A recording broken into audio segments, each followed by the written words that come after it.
Hari ini adalah hari yang istimewa, karena saat ini kita merayakan kemenangan Tuhan Yesus atas maut. Mari dengan penuh rasa syukur, kita memasuki ibadah keluarga ini dengan memberikan senyum sukacita pada orang di sekitar kita. Bahkan jika kita merayakan Paskah dalam kesendirian, kiranya senyum sukacita tetap merekah sebab Kristus telah menang. Mari bersama menyanyikan Yesus Bangkit dan Menang. Kita akan nyanyikan 2 kali.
Kebangkitan Yesus membawa semangat baru bagi murid-muridnya. Yang tadinya takut menjadi berani, yang tadinya ragu menjadi percaya. Maka mari katakan dengan penuh semangat, Kristus bangkit. Aku tak lagi takut, aku tak lagi ragu. Kiranya, seluruh ibadah keluarga hari ini akan menolong kita untuk bukan hanya percaya kebangkitannya, namun memperkatakan dengan iman bahwa kebangkitannya membawa keberanian dan keyakinan dalam menjalani kehidupan. Mari bersama menyanyikan Ku Menang, kita akan nyanyikan 3 kali.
Ingatlah hukum kasih dalam Yohanes pasal 13 ayat 34-35. Demikian firman Tuhan. Aku memberikan perintah baru kepada kamu, yaitu supaya kamu saling mengasihi, sama seperti aku telah mengasihi kamu, demikian pula kamu harus saling mengasihi. Dengan demikian semua orang akan tahu bahwa kamu adalah murid-muridku, yaitu jikalau kamu saling mengasihi.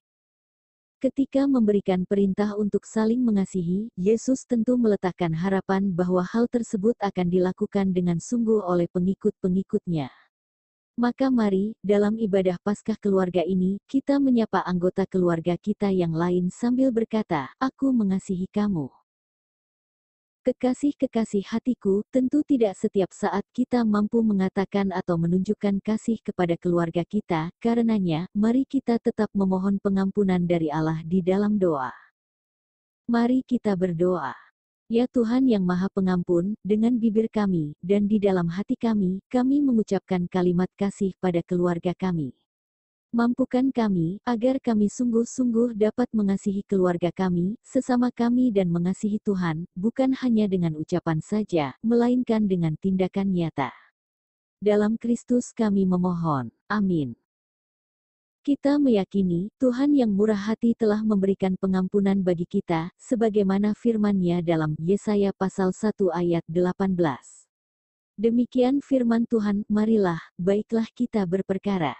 Firman Tuhan, sekalipun dosamu merah seperti kirmis, akan menjadi putih seperti salju, sekalipun berwarna merah seperti kain kesumba, akan menjadi putih seperti bulu domba. Kiranya pengampunan Allah nyata atas kita, di dalam nama Bapa, Anak, dan Roh Kudus. Amin. Amin. Syukur kepada Allah. Mari bersama menyanyikan Kidung Jemaat 389 bait 1 sampai bait 4 dengan judul Besarlah Kasih Bapa-Ku.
Mari kita berdoa sebelum menerima firman Allah.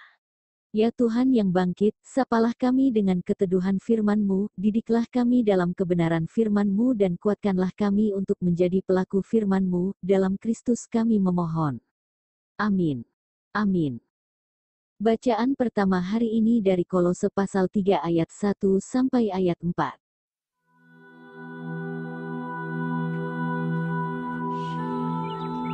Karena itu, kalau kamu dibangkitkan bersama dengan Kristus, carilah perkara yang di atas, di mana Kristus ada, duduk di sebelah kanan Allah.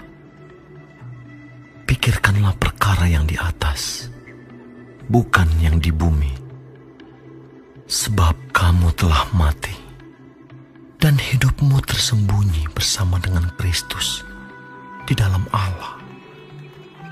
Apabila Kristus yang adalah hidup kita menyatakan diri kelak.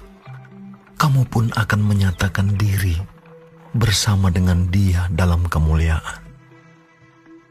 Bacaan Injil hari ini dari Matius pasal 28 ayat 1 sampai ayat 10.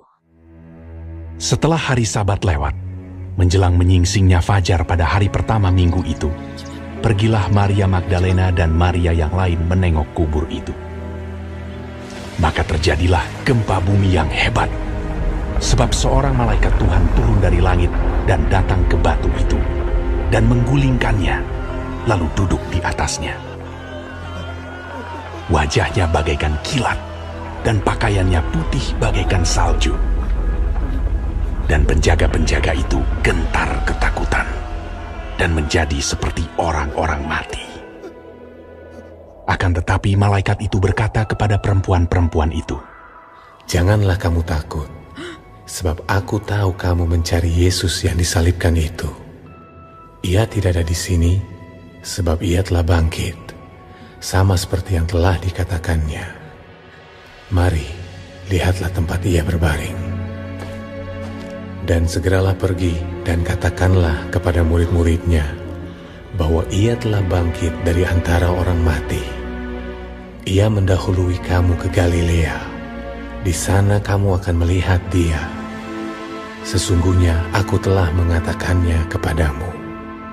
mereka segera pergi dari kubur itu dengan takut dan dengan sukacita yang besar, dan berlari cepat-cepat untuk memberitahukannya kepada murid-murid Yesus. Tiba-tiba Yesus berjumpa dengan mereka dan berkata, "Salam bagimu." Mereka mendekatinya dan memeluk kakinya serta menyembahnya. Maka kata Yesus kepada mereka, "Jangan takut. Pergi dan katakanlah kepada saudara-saudaraku, supaya mereka pergi ke Galilea, dan di sanalah mereka akan melihat aku." Berbahagialah setiap orang yang mendengarkan firman Allah dan yang melakukannya. Hosiana.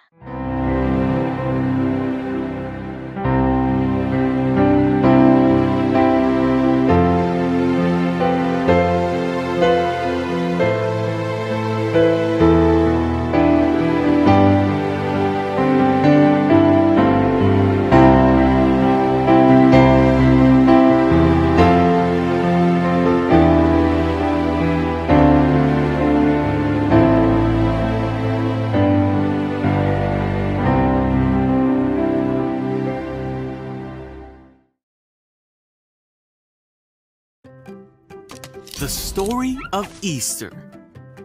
Jesus' sacrifice.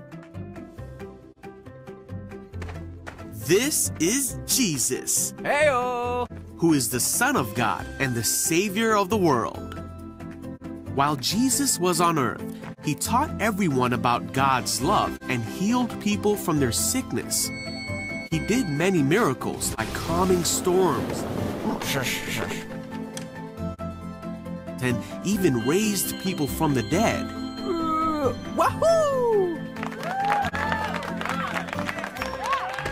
The Jewish leaders and teachers did not like what Jesus was doing or how he claimed to be the Son of God.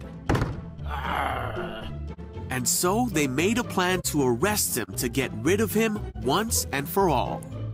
Judas, one of Jesus' disciples, agreed to betray Jesus Come in. and give him over to the religious leaders for some money. Jesus was in a garden praying, and Judas showed the man who Jesus was. Jesus was arrested and taken to the rulers of the land so that they could decide what to do with him. Jesus was presented before the high council, and they asked him if he was the Messiah, the Savior of the Jews. They asked him if he was claiming to be the Son of God. "You say that I am." And the council was furious, and they shouted that Jesus was guilty and he deserves to die. So they took Jesus before the Roman ruler Pilate, and he heard the case against Jesus. Pilate didn't think that Jesus had done anything wrong. Seems okay to me. They found him to be innocent, so Pilate said, that he would punish Jesus and then release him. What? But the crowd kept screaming louder and louder, "Crucify him! We want him dead!" And because of the pressure of the crowd, Pilate turned Jesus over to the Roman soldiers to be crucified.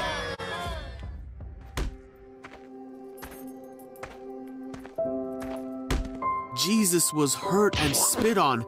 His clothes were torn and taken from him, and a crown made out of thorns was put on his head. He was beaten so badly that he could barely stand on his own. And then he was forced to carry his cross so far up a mountain that he needed help because he could not do it on his own.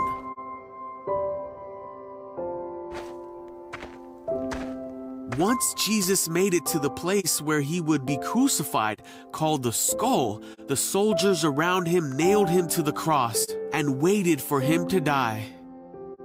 While Jesus was hanging on the cross, many people shouted to him, "If you really are the Son of God, save yourself from the cross." But Jesus knew he had to die to forgive his people for their sins. At noon, darkness fell across the whole land. 3 hours later, Jesus took his last breath and finally died.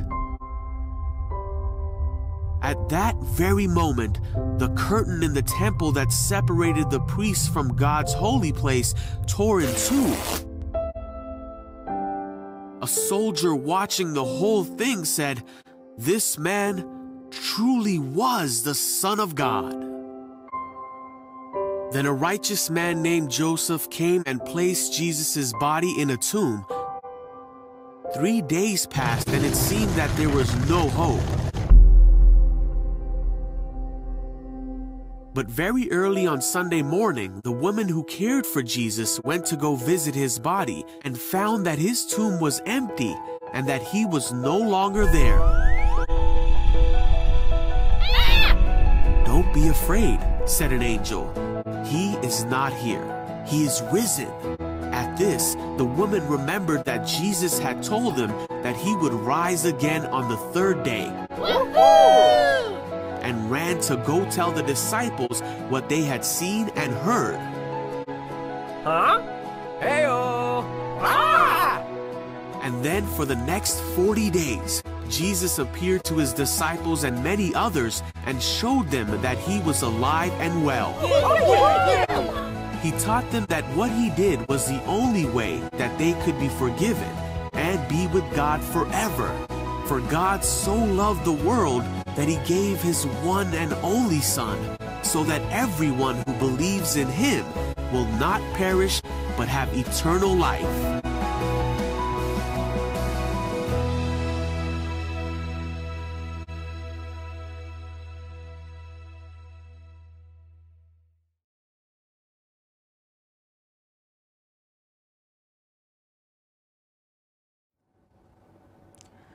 Shalom Bapak Ibu dan Saudara yang terkasih. Mengawali renungan pada hari ini saya ingin sedikit mengajak kita untuk membuka salah satu media sosial. Saya sudah siapkan HP saya di sini. Tentu Bapak Ibu tidak perlu membuka di rumah, biar saya saja yang membuka dan nanti saya akan ceritakan apa yang saya lihat di dalam media sosial saya. Jadi sekarang ini saya sedang membuka Instagram. Salah satu akun yang ingin saya buka adalah akun dari salah satu, saya tidak tahu apakah dia ini artis atau bukan, katakanlah saja selebgram yang bernama KKY. Mungkin sudah banyak yang mengetahui siapa orang ini. Saya akan melihat salah satu postingan dia. Postingan ini adalah tentang foto dia pada saat dia masih SMA. Saya mungkin tunjukkan begitu. Semoga bisa terlihat.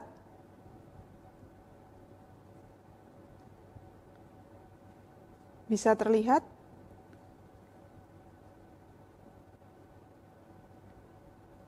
Oke. Oke, saya akan bacakan. Caption yang muncul, foto waktu masih SMA kelas 1 di mana badanku masih belum membengkak. Lalu kita akan lihat apa yang dimasukkan di dalam komen-komennya oleh para netizen. Kita akan lihat ada yang mengatakan memang dasar alay dari dulu. Kemudian ada juga yang mengatakan, saya akan coba untuk lihat yang lain ya. Jiwa buliku tetap meronta-ronta. Kemudian ada yang mengatakan, apa Ki membengkak. Ini body shaming. Lalu pernah ada juga yang mengatakan, pengen aku keluarin giginya. Ada juga yang mengatakan, mending balik ke rahim. Ada juga yang mengatakan, bikin merinding. Ada juga yang mengatakan, ya alay dan lain sebagainya. Kemudian mengatakan seperti cireng, itu juga ada, minta dipukul dan lain sebagainya. Nah, kenapa saya menyampaikan hal seperti ini Bapak Ibu dan Saudara yang terkasih? Karena rupanya memang begitulah cara orang sekarang bermedia sosial. Ada begitu banyak orang-orang yang tanpa berpikir panjang, dia menulis saja apa yang dia rasakan dan itu dibaca oleh banyak orang. Media sosial adalah cara orang berkata-kata. Nah, Bapak Ibu dan Saudara yang terkasih, apa hubungannya dengan tema kita hari ini? Salah satu pesan yang sangat kuat di dalam tema di Minggu Paskah ini adalah tentang percaya dan katakanlah. Kalau kita perhatikan di dalam bacaan Injil, di ayatnya yang ke-7 dan ke-10, di sana 2 kali diulang perihal kata pergi dan katakanlah. Jadi kita punya PR rupanya untuk bergumul dengan frase katakanlah. Dengan konsep katakanlah ini, kita punya pergumulan di situ.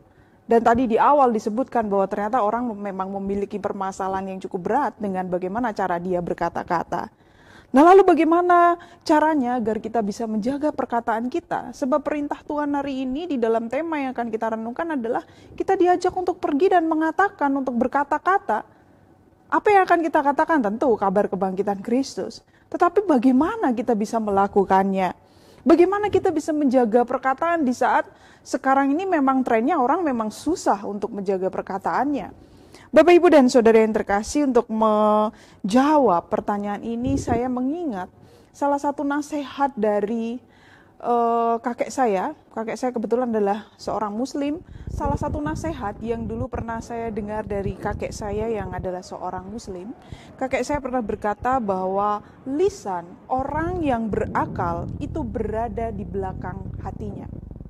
Jadi lisan atau perkataan orang yang berakal itu ada di belakang hatinya. Jadi kalau dia ingin berkata, dia akan kembalikan dulu itu ke dalam hatinya. Kalau terdapat maslahat atau kebaikan, baru dia akan bicara. Tapi kalau ternyata ketika dia mengembalikan ke dalam hatinya dan dia tidak menemui kemaslahatan dan isinya malah kejahatan atau kemarahan yang ingin menghancurkan orang lain, maka seseorang itu tidak akan berbicara. Sedangkan orang yang bodoh itu terbalik. Hatinya itu berada di ujung lisan atau di ujung perkataan. Sehingga apapun yang kena ke dalam hatinya, dia pasti akan langsung berkata-kata. Entah marah, entah ngomel, entah mencaci maki, dan lain sebagainya. Kalaupun kemudian dia tidak bicara, bisa jadi dia tetap marah, tapi di dalam hatinya. Nah, Bapak Ibu dan Saudara yang terkasih, ini semakin menunjukkan bahwa kita ini memang memiliki masalah yang sangat besar, perkara perkataan. Sehingga ketika Yesus atau ketika pesan tema hari ini adalah mengajak kita untuk pergi dan katakanlah, kita mau mengatakan apa? Sedangkan kita ini punya problem yang sangat besar dengan hal berkata atau mengatakan sesuatu. Oleh karena itu mari kita gumuli bagaimana selama ini kita sudah berkata-kata. Bagaimana selama ini kita sudah berbicara kepada orang lain. Mari kita perhatikan di dalam ayatnya yang ke-5 dan juga ayatnya yang ke-10. Di sana malaikat Tuhan berkata, jangan takut. Kemudian Yesus juga menyapa dan Yesus juga berkata, jangan takut. Apa yang bisa kita pelajari? Ini menunjukkan bahwa baik malaikat maupun Yesus ketika mereka hendak berkata kepada orang-orang pada saat itu, mereka memperhatikan kondisi psikis orang yang menjadi lawan bicaranya. Mereka memperhatikan kondisi perasaannya bagaimana, sedang takutkah, sedang sedihkah, sedang senangkah atau sedang sakitkah, apapun itu. Yesus memberikan perhatian pada kondisi psikis lawan bicaranya. Tapi seringkali yang terjadi dalam kehidupan kita adalah kita kurang memberikan perhatian pada kondisi psikis orang lain dan kita sembarang saja untuk berbicara, berkata-kata. Yes, pokoknya aku ngomong sak penakku, kurang lebih seperti itu. Sedangkan Yesus memberikan teladan yang sangat baik.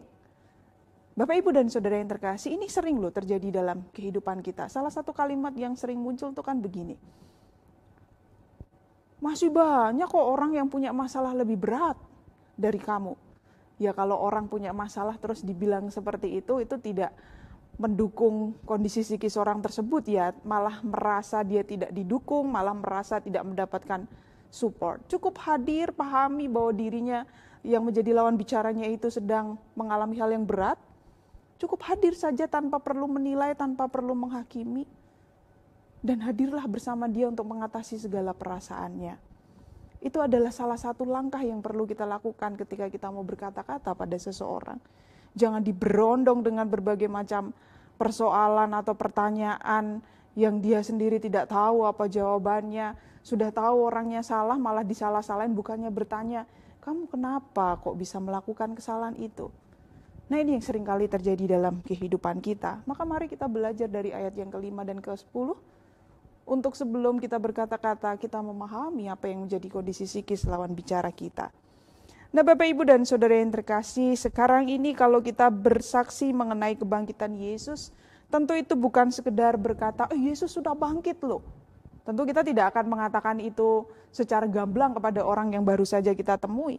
Tetapi bagaimana lebih kepada cara kita berbicara pada orang lain, apakah kita berbicara dengan welas asih, apakah kita berbicara dengan kalimat yang meneduhkan atau malah menghakimi, apakah kita berkata-kata dengan kalimat-kalimat yang positif, dengan menimbulkan semangat untuk orang lain, seperti layaknya orang yang Tuhannya bangkit begitu loh Bapak, Ibu, dan Saudara yang terkasih. Positif, semangat, bicara yang baik, itu sudah menunjukkan bahwa kita adalah umat dari Allah yang bangkit. Bapak, Ibu, dan Saudara yang terkasih, kalau kita memperhatikan bacaan di dalam Kolose 3 ayat 1-4 yang tadi juga sudah kita baca, kita tahu bahwa cara berpikir kita sudah bukan lagi hanya memikirkan apa yang ingin saya ucapkan saja. Tetapi kita juga diajak untuk memikirkan apa yang menjadi kehendak Allah begitu dalam kehidupan kita. Dan yang menjadi kehendak Allah itu pasti hal-hal yang baik, maslahat bukan mudarat. Dan itulah yang perlu kita renungkan di dalam kehidupan kita sehari-hari, di dalam tugas kita untuk mengatakan, untuk berkata-kata, untuk berbicara kepada orang lain. Saya memiliki sedikit hal yang bisa menjadi bahan atau panduan bagi kita untuk mampu menjadi orang yang berkata-kata dengan tepat. Saya mengutip ini dari Wikipedia, Bapak Ibu. Ada satu singkatan ENATA, E-N-A-T-A. E ini dari kata efektif, lalu N dari kata necessary, A dari kata accurate, T dari kata timely, dan A dari kata appropriate. Jadi apakah sebelum kita mau bicara itu loh, kita perlu bertanya sebelum berkata-kata pada orang lain. Jangan reaktif, terus menyimak, menangkap pesannya apa, dan jangan sampai menimbulkan kegaduhan. Apakah saya akan menyampaikan sesuatu yang efektif dengan cara yang efektif? Apakah yang mau saya sampaikan ini bermanfaat? Apakah yang saya mau sampaikan ini akurat, benar-benar valid? Atau jangan-jangan ini cuma gosip? Lalu apakah yang mau saya sampaikan ini sudah tepat, saya berada di waktu yang tepat untuk bicara? Dan yang terakhir, apakah yang mau saya katakan ini layak disampaikan? Jadi sebelum kita mau ngomong dan berkata-kata, pikirkan dulu ENATA itu tadi. Efektifkah? Bermanfaat atau tidak? Valid, akurat atau tidak? Tepat waktu atau tidak? Layak disampaikan atau tidak? Jadi kita tidak kemudian sembarangan berkata-kata dan itu malah jauh dari kesan kebangkitan Kristus yang seharusnya membuat kita menjadi pribadi yang bersemangat dan optimis. Lebih baik diam dan dianggap bodoh daripada kita berbicara dan malah membuktikan bahwa kita benar-benar bodoh. Sebaiknya diam saja dan biarkan orang lain mengira kita bodoh daripada kita banyak bicara dan ketahuan bahwa ternyata memang bodoh. Maka mari Bapak, Ibu, dan Saudara yang terkasih, di Minggu Paskah ini, kita benar-benar bergumul dengan bagaimana cara kita berkata selama ini. Di luar sana sudah banyak netizen atau orang-orang yang negatifnya luar biasa. Yang ngomong itu tanpa enata itu tadi. Maka hadirlah sebagai pribadi yang berbeda. Ketika Yesus berkata pada murid-murid dan perempuan saat itu, pergi dan katakanlah. Tentu dia berharap bahwa kita akan mengatakan hal-hal yang positif, membangun, dan menolong orang lain untuk menemukan hal yang baik dalam dirinya. Selamat merayakan Minggu Paskah. Tuhan memberkati. Amin. Sebagai ungkapan keyakinan dan pengakuan iman kita, mari menyanyikan Kidung Jemaat 280 dengan judul Aku Percaya.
Mari menghaturkan persembahan syukur kita sembari mengingat firman-Nya dalam Roma pasal 11 ayat 36, demikian firman Tuhan. Sebab segala sesuatu adalah dari Dia, dan oleh Dia, dan kepada Dia, bagi Dialah kemuliaan sampai selama-lamanya. Mari kita menghimpun persembahan kita ke dalam amplop ini untuk nantinya kita serahkan di gedung gereja, setelah kita bisa kembali beribadah bersama di sana. Kita nyanyikan juga nyanyian persembahan kita dari Nyanyikanlah Kidung Baru 208 bait 1 sampai bait 2 dengan judul Tabur Waktu Pagi.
Mari kita berdoa, Tuhan yang Maha Pemurah, kami bersyukur untuk berkat-Mu sehingga kehidupan kami masih terpelihara hingga hari ini.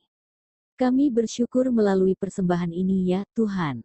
Kiranya, Engkau memampukan kami untuk mempersembahkan tindakan dan tutur kata kami sebagai bentuk persembahan yang sejati. Kami mohon. Kabulkanlah doa kami. Tuhan yang Maha Kuasa, dalam doa ini, kami mengingat saudara-saudara kami yang masih bergumul dengan ketakutan akan virus COVID-19. Tolong mereka ya Tuhan, agar mereka juga turut merasakan kuasa kebangkitan Kristus yang mendatangkan kekuatan dan pengharapan baru dalam kehidupan mereka. Kami mohon. Kabulkanlah doa kami. Tuhan yang Maha Kasih, rahmatilah saudara-saudara kami yang sedang berjuang mengatasi pandemi corona, baik mereka yang menjadi ahli medis, relawan atau instansi pemerintahan terkait. Kami mohon. Kabulkanlah doa kami. Tuhan yang Maha Murah, limpahkanlah berkat-Mu bagi saudara-saudara kami yang kehidupan ekonominya terdampak karena pandemi corona. Berkatilah driver online, pedagang kaki lima, usaha-usaha kecil pun perusahaan besar yang menghidupi ribuan karyawan dan buruh. Kami mohon. Kabulkanlah doa kami. Tuhan yang Maha Penyembuh, tolonglah saudara-saudara kami yang saat ini sedang menderita sakit baik karena virus corona pun karena penyakit lain, atau mereka yang dalam proses pemulihan kesehatan, maupun mereka yang sudah lanjut usia. Tolong mereka dalam setiap upaya untuk kesembuhan maupun pemulihan kesehatan mereka, sehingga mereka senantiasa berpengharapan pada Tuhan. Teguhkan hati saudara-saudara kami yang sudah lanjut usia, sehingga mereka senantiasa bersandar pada karya Roh Kudus yang menghibur dan menguatkan mereka dalam kondisi tubuh yang lemah. Kami mohon. Kabulkanlah doa kami. Inilah doa syafaat kami Tuhan.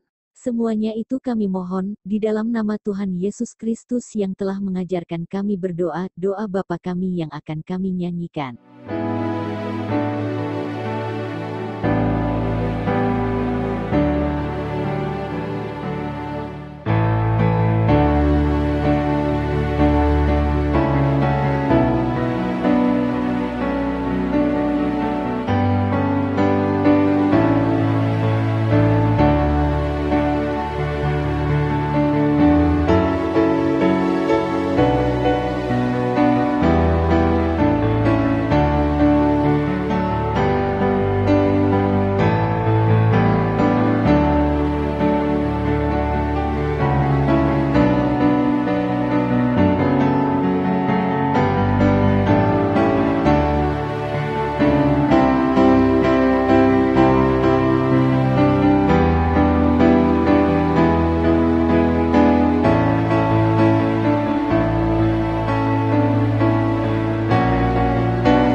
Mari bersama menyanyikan Kidung Jemaat 346 bait 1 sampai bait 3 dengan judul Tuhan Allah beserta Engkau.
Mari kita mengarahkan hati kita kepada Tuhan. Hati kita terarah kepada Tuhan.